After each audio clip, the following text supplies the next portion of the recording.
ऐलान किया है कि वो आज़ादी ट्रेन नहीं चलाएगी।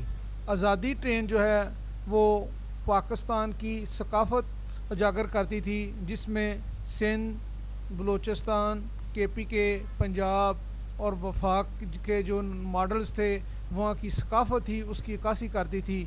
और ये ट्रेन जो है वो नगर नगर जाती थी और हर स्टेशन पे रुकती थी। उसका वक्त दिया जाता था, जिसको देखने के लिए पाकिस्तान की अवाम जोक दर जोक स्टेशन पर पहुंच जाती थी और इसको एंजॉय करती थी और अपने बच्चों को सकाफत के मतलब बताती थी।